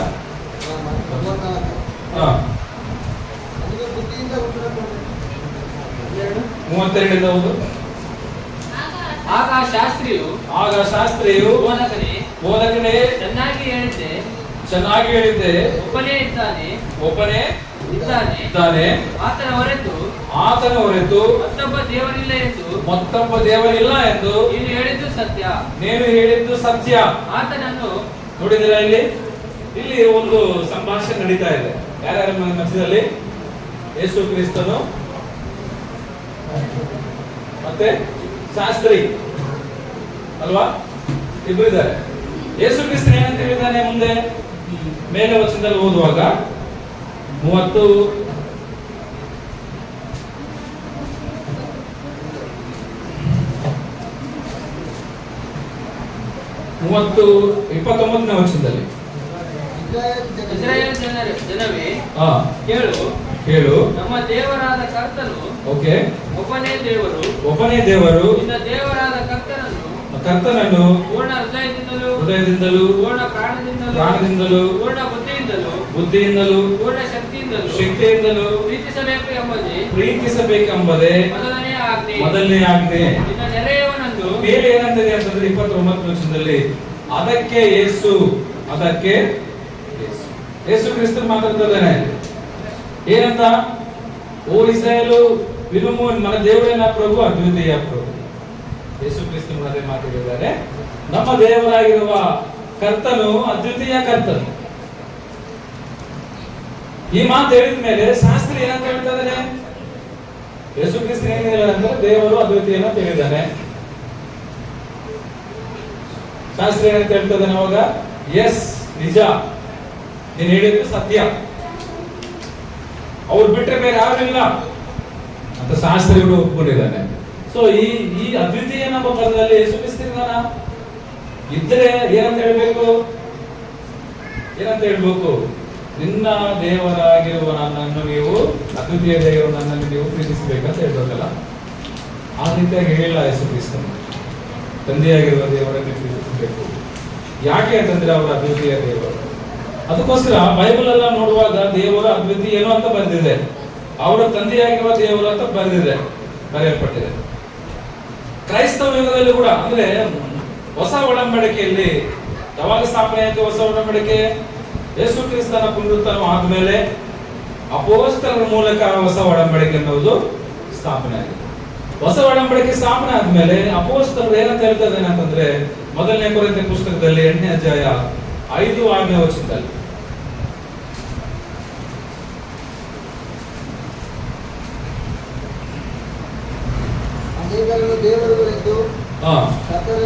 ಕರ್ತರೆಂದು ಆಕಾಶದಲ್ಲಿ ಆಗಲಿ ಭೂಮಿಯ ಮೇಲೆ ಆಗಲಿ ದೇವರುಗಳೇ ಎನಿಸಿಕೊಳ್ಳುತ್ತಿದ್ದಾರೆ. మనకు ఒకే దేవుడు ఉన్నాడు ఆయన తండ్రి, మనకు ఒక్కడే దేవుడు ఉన్నాడు ಆತನು ತಂದೆ. ಯಾರು ಹೇಳ್ತಾ ಇದ್ದಾರೆ ಮಾತು? ಪೌಲನ್ ಹೇಳ್ತಾ ಇದ್ದಾನೆ. ಇಲ್ಲಿ ನಾವು ಯೇಸು ಕ್ರಿಸ್ತ ಮಾತನ್ನು ನೋಡಿದ್ದೀವಿ, ಶಾಸ್ತ್ರದೊಳಗೆ ಒಪ್ಪಿಕೊಂಡಿದ್ದಾನೆ. ಪೌಲನು ಅಪೊಸ್ತಲನಾಗಿರುವ ಪೌಲನ್ ಏನಂತ ಹೇಳ್ತಾನೆ? మనకు ఒక్కడే దేవుడు ఉన్నాడు.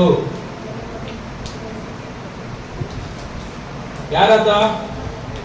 మనకు ఒక్కడే దేవుడు ఉన్నాడు, ನಮಗೆ ಒಬ್ಬನೇ ದೇವರಿದ್ದಾನೆ ಅಂತ ಪೌಲನ್ ಎಕ್ಸ್ಪ್ಲನೇಷನ್ ಮಾಡುತ್ತಾ ಅವರು ಯಾರು ಅಂತ ಹೇಳ್ತಿದ್ದಾನೆ? ಯಾರಂತ ಹೇಳ್ತಿದ್ದಾನೆ? ఆయన తండ్రి. ಕ್ಲಾರಿಟಿ ಆಯ್ತಾ? ಸ್ಪಷ್ಟವಾಗಿ ಅಲ್ಲಿ ಹೇಳಲ್ಪಡ್ತಾ ಇದೆ ಪ್ರತಿಯೊಂದು ಸಂದರ್ಭದಲ್ಲಿ ಕೂಡ. ದೇವರು ಯಾರು ಅಂತಂದ್ರೆ ಒಬ್ಬನೇ ದೇವರಿದ್ದಾನೆ, ತ್ರಿಯೇಕ ದೇವರಿಲ್ಲ. ಬೈಬಲ್ ಅಲ್ಲಿ ಎಲ್ಲ ಕೊಟ್ಟಿಲ್ಲ ಆ ರೀತಿಯಾಗಿ. ಪೌಲ ಹೇಳ್ತಿದ್ದಾನೆ ನಮಗೆ ಒಬ್ಬನೇ ದೇವರಿದ್ದಾನೆ, ಆತನು ತಂದೆ. ಈ ಒಬ್ಬನೇ ದೇವರಲ್ಲಿ ಯೇಸು ಕ್ರಿಸ್ತನಿಲ್ಲ, ಯಾರಿಲ್ಲ, ಮತ್ತೆ ಪರಿಶುದ್ಧಾತ್ಮನ ಇಲ್ಲ ಅಂತ ಹೇಳ್ತಿದ್ರಲ್ಲ. ಕ್ಲಾರಿಟಿ ಆಯ್ತಾ ಇಲ್ವಾ? ಏನಾದ್ರು ಕನ್ಫ್ಯೂಷನ್ ಇದೆ? ಕ್ಲಾರಿಟಿ ಆಗೇನಿದೆ, ನಮಗೆ ಒಬ್ಬನೇ ದೇವರು, ಅದು ತಂದೆ. ಸ್ಟಾಪ್. ಕ್ರಮ ಇಟ್ಟಿಲ್ಲ ಅಲ್ಲಿ. ಕ್ರಮ ಇಟ್ಬಿಟ್ಟು ಕ್ರಿಸ್ತ ಮತ್ತೆ ಪರಿಶುದ್ಧಾತ್ಮ ಅಂತ ಮಾಡಿಲ್ಲ, ಉಳಿಸ್ತಾ. ಅದಕ್ಕೋಸ್ಕರ ಈ ಹೊಸ ಒಡಂಬಡಿಕೆಯಲ್ಲೂ ಕೂಡ, ಕ್ರೈಸ್ತವ ಯುಗದಲ್ಲಿ ಕೂಡ ಏನಂತ ಬರೆಯಲ್ಪಟ್ಟಿದೆ ಅಂತಂದ್ರೆ ದೇವರು ಒಬ್ಬನೇ. ಬಹಳಷ್ಟು ವಚನಗಳಿದಾವೆ. ಎಫೆಸೀಯರ ಪುಸ್ತಕದಲ್ಲಿ 4ನೇ ಅಧ್ಯಾಯ 6ನೇ ವಚನದಲ್ಲಿ ಕೂಡ ನಮ್ಮೆಲ್ಲರಿಗೂ ತಂದೆಯಾಗಿರುವ ದೇವರು ಒಬ್ಬನೇ.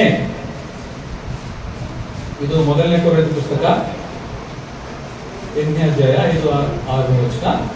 ಎಫೆಸೀಯರ ಪುಸ್ತಕದಲ್ಲಿ 4ನೇ ಅಧ್ಯಾಯ 6ನೇ ವಚನದಲ್ಲಿ ನಮ್ಮೆಲ್ಲರಿಗೂ ತಂದೆಯಾಗಿರುವ ದೇವರು ಒಬ್ಬನೇ. ದೇವರು ಒಬ್ಬನೇ, ತಂದೆಯಾಗಿರುವ ದೇವರು ಒಬ್ಬನೇ. ಮೊದಲನೇ ತಿಮೋಥಿ ಪುಸ್ತಕದಲ್ಲಿ, ತಿಮೋಥಿದವರಿಗೆ ಬರೆದ ಪುಸ್ತಕ ಮೊದಲನೇ ತಿಮೋಥಿ 1ನೇ ಅಧ್ಯಾಯ 17ನೇ ವಚನದಲ್ಲಿ ಸರ್ವಯುಗಗಳ ಅರಸನು, ನಿರ್ಲಯನು, ಏಕದೇವನು. ಯಾವ ದೇವರಂತೆ? ಏಕದೇವರಿಂದ ಅರ್ಥೇನು? ಅದ್ವಿತೀಯ ದೇವನು, ಒಬ್ಬನೇ ದೇವನು. ಇದು ಬೈಬಲ್ ಅಲ್ಲಿ ಬರೆಯಲ್ಪಟ್ಟಿದೆ. ನಾನೇನು ಚರಿತ್ರದಂತ ತಗೊಂಡ್ ಬಂದಿಲ್ಲ, ಇಲ್ಲ ಗೂಗಲ್ ಅಲ್ಲಿ ಸರ್ಚ್ ಮಾಡಿ ತಗೊಂಡ್ ಬಂದಿಲ್ಲ. ಇಲ್ಲಿಗೆ ಗೂಗಲ್ ಅಲ್ಲಿ ಸರ್ಚ್ ಮಾಡಿದ್ದು ಏನಂತಂದ್ರೆ ನಾನು ತ್ರಿಯೇಕ ಅನ್ನೋ ಪದ ಬಗ್ಗೆ, ತ್ರಿತ್ವ ಎಂಬುದು ಯಾವ ರೀತಿಯಾಗಿ ಬಂತು ಅಂತ ನಾನು ಯೋಚನೆ ಮಾಡಿದೆ. ಯಾಕೆ ಯೋಚನೆ ಮಾಡಿದೆ ಅಂತಂದ್ರೆ ಬೈಬಲ್ ಅಲ್ಲಿ ಬರೆಯಲ್ಪಟ್ಟಿಲ್ಲ ಈ ರೀತಿಯಾಗಿ. ಮೂವರು ಸೇರಿ ಒಬ್ಬ ದೇವರಂತ ಎಲ್ಲಿ ಬರೆಯಲ್ಪಟ್ಟಿಲ್ಲ. ಇಡೀ 66 ಪುಸ್ತಕದಲ್ಲಿ ಎಲ್ಲೂ ಕೂಡ ಈ ಮೂವರು ಸೇರಿ ಒಕ್ಕ ದೇವರು ಅಂತ ಬಂದಿಲ್ಲ. ಆ ರೀತಿಯಾಗಿ ಇದ್ದಾಗ ನಾನು ಯಾಕೆ ನಂಬಬೇಕು? ಆ ರೀತಿಯಾಗಿ ಮೂವರು ಸೇರಿ ಒಬ್ಬ ದೇವರು ಅಂತ. Where is the proof? Where is the document? Bible ಎಲ್ಲಿ ಬರೆಯಲ್ಪಟ್ಟಿದೆ? ಇದ್ರೆ ತರ ನಂಬಲಿಕ್ಕೆ ಆಧಾರ ಇಲ್ಲ, ಇಲ್ಲೇ ಇಲ್ಲ. ಮತ್ತೆ ಏನಂತ ಇದೆ? ಅದಕ್ಕೆ ಹೊರತಾಗಿ ಏನಂತಿದೆ ಅಂತಂದ್ರೆ ಒಬ್ಬನೇ ದೇವರ ಅಂದ್ರೆ ತಂದೆ ಅಂತಿದೆ, ಒಬ್ಬನೇ ದೇವರ ಅಂತಂದ್ರೆ ಯೆಹೋವ ದೇವರ ಅಂತಿದೆ. ಕ್ಲಾರಿಟಿ ಸಿಗ್ತಾ ಇದೆಯಲ್ಲ ನಮಗೆ? ಡೌಟ್ ಕ್ಲಾರಿಫೈ ಆಗ್ತಾ ಇದೆಯಲ್ಲ? ಮತ್ತೆ ಯಾಕೆ ನಂಬಬಾರದು ಅಂತಂದ್ರೆ ನಮ್ಮ ಸಭೆಯಲ್ಲಿ ನಮ್ಮ ಪಾಸ್ ಈ ರೀತಿಯಾಗಿ ಹೇಳಿದ್ರು, ದೇವರು ಅಂದ್ರೆ ತ್ರಿತ್ವ ಉಳ್ಳ ದೇವರು, ಏಕ ದೇವರಿಂದ ನಮ್ಮ ಯಾರಿಗೂ ಕಡಿಮೆ ಮಾಡಬಾರ್ದು, ನಾವೆಲ್ಲರಿಗೆ ಮೂವರು ಸೇರಿ ಒಬ್ಬನೇ ದೇವರು ಆಗ್ತಾನೆ, ನಾವು ಮೂವರನ್ನು ಆರಾಧನೆ ಮಾಡಬೇಕು, ಮೂವರು ಒಂದೇ, ಮೂವರು ಸಮಾನರು ಅಂತ ಹೇಳ್ತಾರೆ. ನಮ್ಮ ಪಿತೃಗಳು ಎಲ್ಲರೂ ಇದನ್ನೇ ಫಾಲೋ ಮಾಡ್ತಾರೆ. ನಮ್ದು ಚರ್ಚ್ ಒಂದು 50 ವರ್ಷದ ಹಿಂದೆ ಇದ್ದ ಚರ್ಚ್ ಇದು. ನೀವು ಇವಾಗ ಬಂದಿದ್ದನ್ನ ಹೇಳ್ತಿರಲ್ಲ, ಈ ರೀತಿಯಾಗಿ ಯೋಚನೆ ಮಾಡ್ತಾ ಇದ್ದಾರೆ ಹೊರತು ಯಾರು ಕೂಡ ಸತ್ಯ ತಿಳ್ಕೋಬೇಕು, ಬೈಬಲ್ ಅಲ್ಲಿ ಏನಾದ್ರು ಬರೆಯಲ್ಪಟ್ಟಿದೆ ಅಂತ ಯಾರು ಅರ್ಥ ಆಗ್ತದೆ. ಈ ತ್ರಿತ್ವವಾದಿಗಳು ಏನಂತ ಹೇಳ್ತಾರೆ ಅಂತಂದ್ರೆ ಮೂವರು ಸೇರಿ ಒಬ್ಬನೇ ದೇವನು ಅನ್ಲಿಕ್ಕೆ ಎಕ್ಸಾಂಪಲ್ಸ್ ಬೈಬಲ್ ಅಲ್ಲಿ ಏನ್ ತೋರಿಸ್ತಾರೆ ಅಂತಂದ್ರೆ ಮತ್ತೆ ಬರೆದ ಸುವಾರ್ತೆಯಲ್ಲಿ 28ನೇ ಅಧ್ಯಾಯ 19ರಿಂದ 20 ವಚನದಲ್ಲಿ ಏನಿದೆ? ನೀವು ಹೊರಟು ಹೋಗಿ ಎಲ್ಲಾ ದೇಶಗಳ ಜನರನ್ನು ಶಿಷ್ಯರನ್ನಾಗಿ ಮಾಡಿರಿ, ತಂದೆ ಮಗನ, ನೋಡ್ತಾ ಇದ್ರೆ ತಂದೆ ಮಗನ ಪವಿತ್ರಾತ್ಮ ಹೆಸರಿನಲ್ಲಿ, ಪವಿತ್ರಾತ್ಮ ಹೆಸರಿನಲ್ಲಿ ದೀಕ್ಷಾ ಸ್ನಾನ ಮಾಡಬೇಕು. ದೀಕ್ಷಾ ಸ್ನಾನ ಅಂದ್ರೆ ಏನು? ಬಾಪ್ತಿಸ್ಮ. ಅಷ್ಟೇ ಹೊರತು ಅಲ್ಲಿ ದೀಕ್ಷಾ ಸ್ನಾನದ ಬಗ್ಗೆ ಬರೆಯಲ್ಪಟ್ಟಿದೆ. ಯಾರ ಹೆಸರಿನಲ್ಲಿ ಮಾಡಬೇಕು, ಯಾರ ಹೆಸರಲ್ಲಿ ತಗೋಬೇಕು? ತಂದೆ ಕುಮಾರ ಪರಿಶುದ್ಧಾತ್ಮ ಹೆಸರಿನಲ್ಲಿ ದೀಕ್ಷಾ ಸ್ನಾನ ತಗೋಬೇಕು. ಅಷ್ಟೇ ಹೊರತು ತಂದೆ ಕುಮಾರ ಪರಿಶುದ್ಧಾತ್ಮ ಮೂವರು ಸೇರಿ ಒಬ್ಬ ದೇವರು ಅಂತ ಬರೆಯಲ್ಪಟ್ಟಿಲ್ಲ ಅಲ್ಲಿ. ನೀವು ಹೋಗಿ ಇದನ್ನೇ ಯಾರು ನಂಬ್ತಾ ಇದ್ದೀರಲ್ಲ, ಮೂವರು ಸೇರಿ ಒಬ್ಬ ದೇವರು ಅಂತ, ತ್ರಿಯೇಕ ದೇವರು ಅಂತ ಅವ್ರನ್ನ ಕೇಳಿ ಇದನ್ನೇ ಒಂದು ದೇವರು ಅಂತ ತೋರಿಸ್ತಾರೆ. ಬಟ್ ಅಲ್ಲಿ ಏನಂತ ಅರ್ಥ ಇದೆ?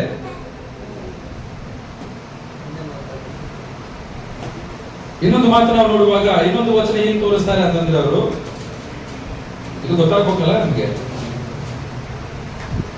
ಯೋಹಾನ್ ಪತ್ರಿಕೆ ಯೋಹಾನ್ ಸುವಾರ್ತೆ 14ನೇ ಅಧ್ಯಾಯ 14ನೇ ವಚನದಿಂದ.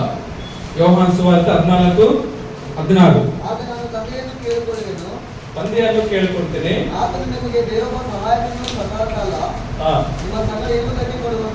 ಸೊ ಇಲ್ಲಿ ಏನಂತ ಬರೆಯಲ್ಪಟ್ಟಿದೆ? ಯೇಸು ಕ್ರಿಸ್ತನ್ ಮಾತಾಡ್ತಾ ಇದ್ದಾನೆ. ಯೇಸು ಆಗ ನಾನು ಯೇಸು ಅಂತಿದ್ದೇನೆ, ನಾನು ತಂದೆಗೆ ಪ್ರಾರ್ಥನೆ ಮಾಡ್ತೀನಿ, ಅವರು ನಿಮಗೆ ದೇವರ ತಂದೆ ಏನ್ ಮಾಡ್ತಾರೆ ನಿಮಗೆ ಆದರಣಕರ್ತ ಯಾರೀತ ಪರಿಶುದ್ಧಾತ್ಮ, ಇವರು ಬಂದು ನಿಮಗೆ ಸತ್ಯಕ್ಕೆ ನಿಮ್ಮನ್ನು ನಡೆಸ್ತಾನೆ. Yes, ನಂಬ್ತೀವಿ ನಾವು ಕೂಡ. ಬಟ್ ಅಲ್ಲಿ ಏನಂತ ಇದೆ, ಆ ಮೂರು ಹೆಸರು ಒಬ್ಬದೇವನ ಅಂತ ಇದೆಯಾ? ಇಲ್ಲ.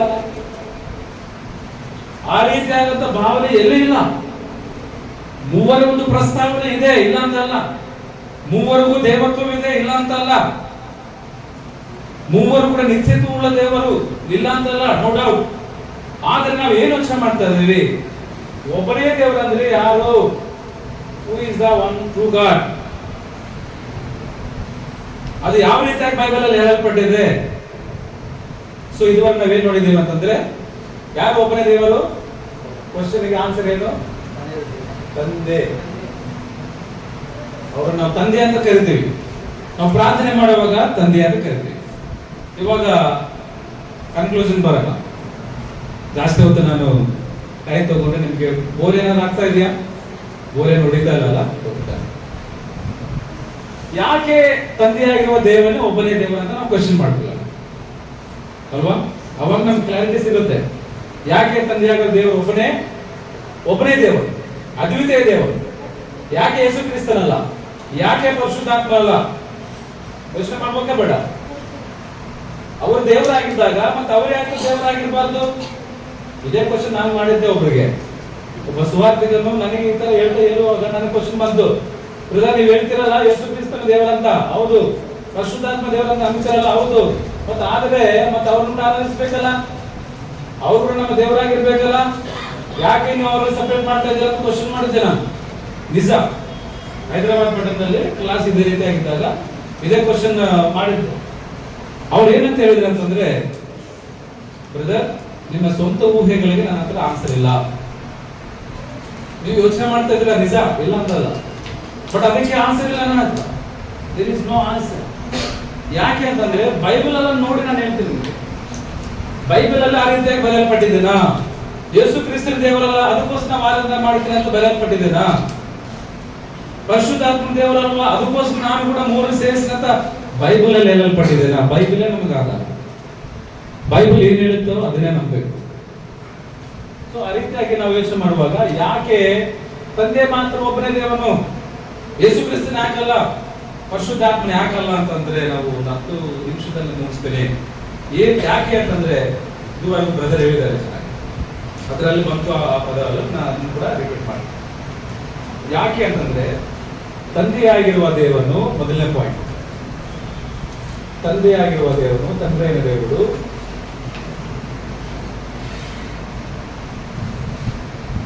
అందరికంటే గొప్పవాడు.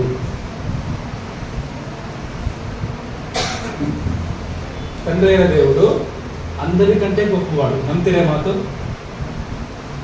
ಯೇಸು ಕ್ರಿಸ್ತನಿಗಿಂತ ದೊಡ್ಡವನ ಅಲ್ಲ, ಪರಿಶುದ್ಧಾತ್ಮನಿಗಿಂತ ದೊಡ್ಡವನ ಅಲ್ಲ.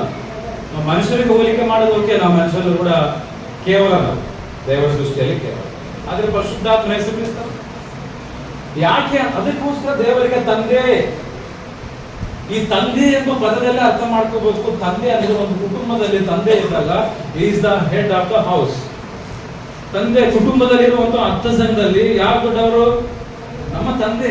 ಅದಕ್ಕೆ ನಾವೆಲ್ಲ ಕೂಡ ಡ್ಯಾಡಿ ಡ್ಯಾಡಿ ಅಂತ ಕರಿತೀವಿ, ನಾನ ಅಂತ ಕರಿತೀವಿ, ತಂದೆ ಅಂತ ಕರಿತೀವಿ. ಫಾರ್ ಎಕ್ಸಾಂಪಲ್, ನಿಮಗೆ ಮನೆಯಲ್ಲಿ 5 ಜನ ಇದ್ದಾರೆ. ಯಾರ್ಯಾರಿದ್ದಾರೆ? ಫಾದರ್ ಇದ್ದಾರೆ, ಮದರ್, ಬ್ರದರ್, ಸಿಸ್ಟರ್, ಇನ್ಯಾರನ್ನ ಏನ್ ಮಾಡ್ತೀರಾ? ಇಷ್ಟು ಜನ ಇದ್ದಾರೆ, ಇದೆ ಅಲ್ವಾ ಫ್ಯಾಮಿಲಿ ಅದು. ಸೊ ಇದರಲ್ಲಿ ಯಾರು ದೊಡ್ಡವರು? ಯಾರು ದೊಡ್ಡವರು ಅಂದ್ರೆ ಗೊಪ್ಪವಾಳು. ಅಂದ್ರೆ ಗೊಪ್ಪವಾಲ್ ಅಂದ್ರೆ ಅರ್ಥ ಏನಂತಂದ್ರೆ ಪ್ರಾಮುಖ್ಯತೆ ಉಳ್ಳ ವ್ಯಕ್ತಿ, ಒಂದು ದೊಡ್ಡ ಸ್ಥಾನ. ಯಾರು ಇದರಲ್ಲಿ? ಯಾರು? ಇವರಲ್ಲ. ಫಾದರ್ ಬಿಟ್ಬಿಟ್ಟು ಇಲ್ಲ ಮದರ್ ಅಂತ ಹೇಳ್ತೀರಾ? ಫಾದರ್ ಇದ್ದಾಗ ಮದರ್ ಅಂತ ಹೇಳ್ತೀರಾ? ಫಾದರ್ ಇದ್ದಾಗ ಬ್ರದರ್ ಅಂತ ಹೇಳ್ತೀರಾ? ಫಾದರ್ ಇದ್ದಾಗ ಅವ್ರ ಸಿಸ್ಟರ್ ಅಂತ ಹೇಳ್ತೀರಾ? ದೊಡ್ಡವರು. ಯಾಕೆ? ಇವರು ಮನುಷ್ಯರಲ್ಲ, ಮತ್ತೆ ಇವರಿಗೆ ಮಾನವತ್ವ ಇಲ್ವಾ? ಇವರು ತಂದೆಗಿರುವಂತ ಗುಣಲಕ್ಷಣ ಇವ್ರಿಗಿಲ್ಲ? ಇವ್ರು ಕೆಲಸ ಮಾಡ್ತಾ ಇಲ್ಲ? ಸೊ ಇವರಿಗೆ ಎಲ್ಲಾ ಕ್ಯಾರೆಕ್ಟರ್ಸ್ ಎಲ್ಲಾ ಕ್ವಾಲಿಫಿಕೇಶನ್ಸ್ ಇದ್ರೂ ಕೂಡ ವೈ ಡಿಫರೆನ್ಸಸ್? ಯಾಕೆ ಡಿಫರೆನ್ಸಸ್ ಬರ್ತಾ ಇದೆ? ಯಾಕೆ ಇವರು ಫಾದರ್ಗಿಂತ ದೊಡ್ಡವರಲ್ಲ? ಸೇಮ್ ಥಿಂಕಿಂಗ್ ಇದೆಲ್ಲ ನಾವು ಯೋಚನೆ ಮಾಡಬೇಕು. ದೇವರು ತಂದೆಯಾಗಿ ಎಲ್ಲರ ಮೇಲೆ ಎಲ್ಲರಿಗಿಂತ ಮೇಲಾಗಿ ಅತ್ಯುನ್ನತ ಸಿಂಹಾಸನದಲ್ಲಿ ದೇವರ ಒಂದು ಸ್ಥಾನ ಎಲ್ಲಿರುತ್ತೆ ಅಂತಂದ್ರೆ ಮೊದಲನೇ ತಿಮೋಥಿ ಪುಸ್ತಕ 6ನೇ ಅಧ್ಯಾಯ 15ನೇ ವಚನದಲ್ಲಿ ನೋಡುವಾಗ 6ನೇ ಅಧ್ಯಾಯ 15ನೇ ವಚನ, శ్రీమంతుడును అద్వితీయుడకు సర్వాధిపతి యుక్త కాలములందు ఆ ప్రత్యక్షతను కనపరచును. ఆ సర్వాధిపతి రాజులకు రాజును ప్రభువులకు ప్రభువునే ఉన్నాడు. ఆయన మాత్రమే దురవగాహనమైన తేజస్సులో సమీపింపరాని తేజస్సులో నివసించుచు అమరత్వం గలవాడై ఉన్నాడు. మనుషులలో ఎవడునూ ఆయనను చూడలేదు, ఎవడునూ ఆయనను చూడ నేరడు. ఆయనకు ఘనతయు శాశ్వతమైన ప్రభావమును కలిగి ఉండుగాక. ఆమేన్. ತಂದೆಯ ದೇವರು ಗುరించి ಮಾತಾಡೋಣ. ಸೊ ತಂದೆಯಾಗಿರೋ ದೇವರು ಎಲ್ಲರಿಗಿಂತ ದೊಡ್ಡವನಾಗಿದ್ದಾನೆ, ಗೊಬ್ಬವಾಡು. ಈ ಮಾತು ಯಾರು ಹೇಳಿದ್ದಾರೆ? ಸರ್ ನನ್ನ ಮಾತು ನೀವು ನಂಬಿಲ್ಲ ಅಂದ್ರೆ ಪರವಾಗಿಲ್ಲ, ಅಟ್ಲೀಸ್ಟ್ ಪ್ಲೀಸ್ ಯೇಸು ಕ್ರಿಸ್ತನ ಮಾತು ನಂಬ್ತೀರಾ? ಕರ್ತನ ಮಾತು ನಂಬ್ತೀರಾ ನೀವು? ಕರ್ತನಂದ್ರೆ ಇಷ್ಟ ನಿಮಗೆ? ಪ್ರೀತಿನ? ಕರ್ತನಿಗೋಸ್ಕರ ನಾನು ಪ್ರಾಣವನ್ನು ಕೊಡ್ತೀನಿ. ಓಹೋ ಚೆನ್ನಾಗಿದೆ, ಸಾಂಗ್ ಆಡ್ತೀವಿ, ಆತ ಸಾಕ್ಷಿ ಆಗ್ತೀನಿ, ನಾನು ಹೋಗಿ ಚೆನ್ನಾಗಿದೆ ಎಲ್ಲ ಮಾಡ್ತೀವಿ, ಜಸ್ಟ್ ಒಂದು ಮಾತು ಕೇಳ್ಬೋದಲ್ಲ? ಅದಕ್ಕೆ ಕರ್ತನಂತೆ ನೀವು ಕರ್ತನೆ ಅಂತ ಕರೆಯೋದ್ರಲ್ಲಿ ಏನಿಲ್ಲ. ನೀವೆಲ್ಲ ಕೂಡ ಏನ್ ಮಾಡ್ಬೇಕು? ನನ್ನ ಮಾತಿನ ಪ್ರಕಾರ ನೀವು ನಡೆಯಬೇಕು. ಅದು ನನಗೆ ಸಂತೋಷ ಆಗುತ್ತೆ. ಕರ್ತನ ಏನಂತ ಹೇಳ್ತಾರೆ ನೋಡೋಣ. ಈಗ ಯೋಹಾನ ಸುವಾರ್ತೆಯಲ್ಲಿ ಯಾಕೆ ತಂದೆಯಾಗಿರೋ ದೇವರು ಮಾತ್ರ ಒಬ್ಬನೇ ದೇವರಾಗಿದ್ದಾನೆ?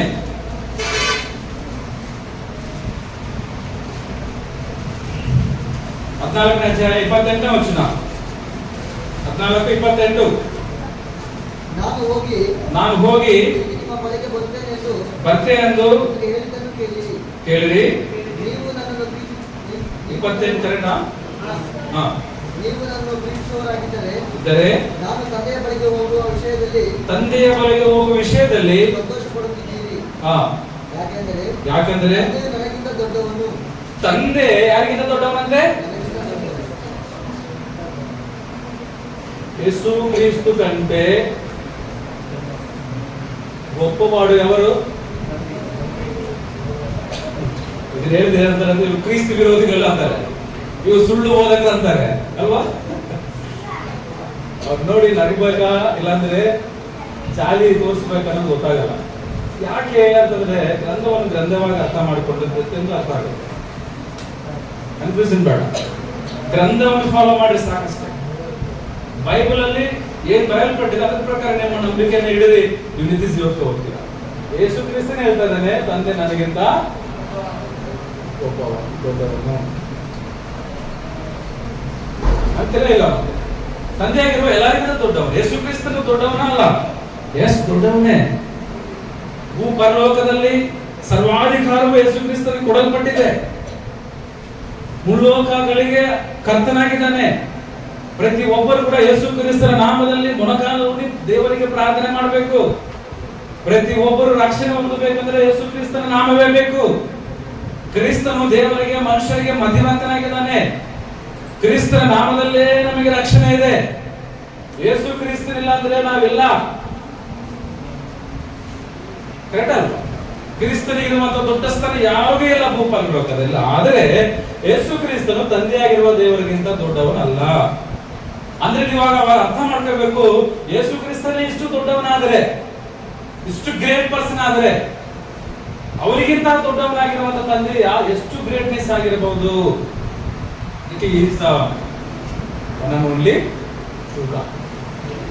ದೇವರು ಒಬ್ಬನೇ ಅಂತ ಯಾಕೆ ದೇವರ ತಂದೆಯಾಗಿ ದೇವರಿಗೆ ಅದು ಅನ್ವಯಿಸುತ್ತದೆ ಅಂತಂದ್ರೆ ಅವರೆಲ್ಲರಿಗಿಂತ ದೊಡ್ಡವನಾಗಿದ್ದಾನೆ. ಅದೇ ಮಾತು ಇನ್ನೊಂದು ಮಾತು ಇದೆ ನೋಡಿ, ಅದೇ ಅಧ್ಯಾಯದಲ್ಲಿ 10ನೇ ಅಧ್ಯಾಯ 29ನೇ ವಚನದಲ್ಲಿ 10:29 ನನ್ನ ತಂದೆಯು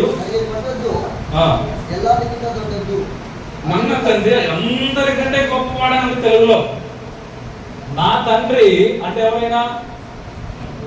తండ్రి అంటే ఎవరు? ఒక దేవుడైన ఆయన. అందరికీ ఒకడే దేవుడైనటువంటి తండ్రి ఎవరంట? అందరికంటే గొప్పవాడు.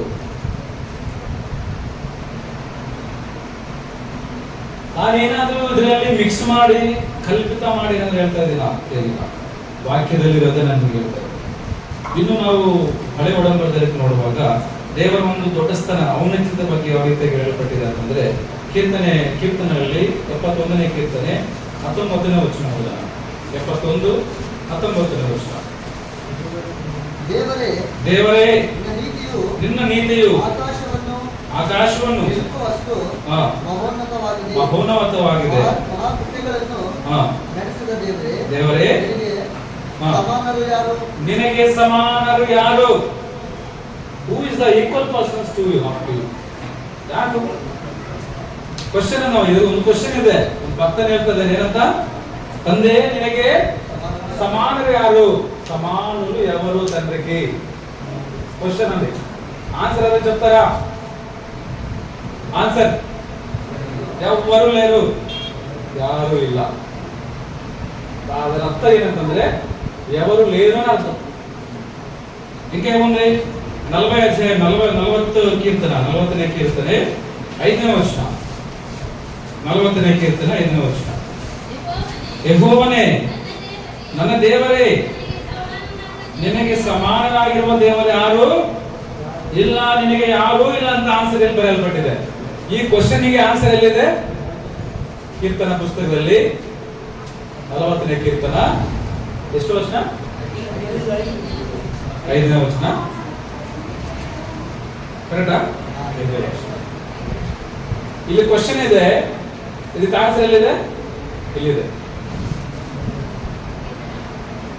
ಯೆಹೋವನೇ ನಿನಗೆ ಯಾರು ಸರಿ ಸಮಾನ ಇಲ್ಲ, ನಿನ್ನಷ್ಟು ದೊಡ್ಡ ದೇವರು ಯಾರು ಕೂಡ ಇಲ್ಲ. 113ನೇ ಕೀರ್ತನೆ 5ನೇ ವಚನ. 113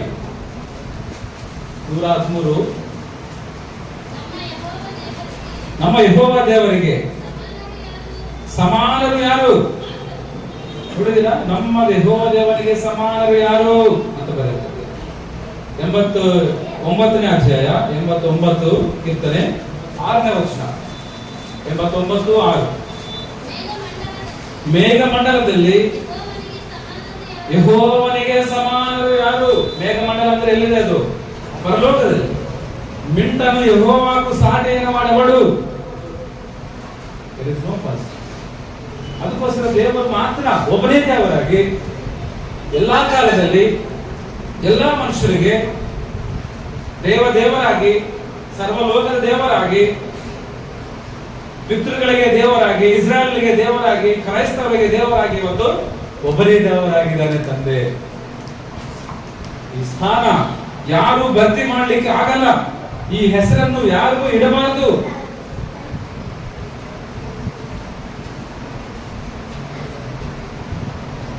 ಅದೇ ಕೀರ್ತನೆ ಪುಸ್ತಕ 83ನೇ ಅಧ್ಯಾಯ 18ನೇ ವಚನ.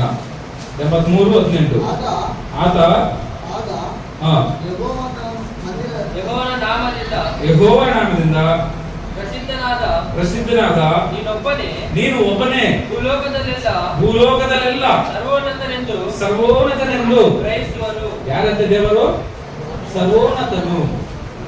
ಇದರ ಅರ್ಥ ಏನಂತಂದ್ರೆ ಮಹೋನ್ನತುಡು, ಸರ್ವೋನ್ನತುಡು, ಮಹೋನ್ನತುಡು, ಮಹಾಮಹುಡು, ಇವತ್ತು ಕೂಡ ಒಕೆ ಅರ್ಥ.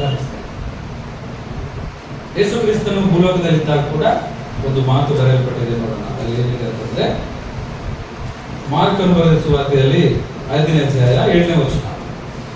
ಮಾರ್ಕನು ಬರೆದ ಸುವಾರ್ತೆ 5ನೇ ಅಧ್ಯಾಯ 7ನೇ ವಚನದಲ್ಲಿ ಯೇಸುವೇ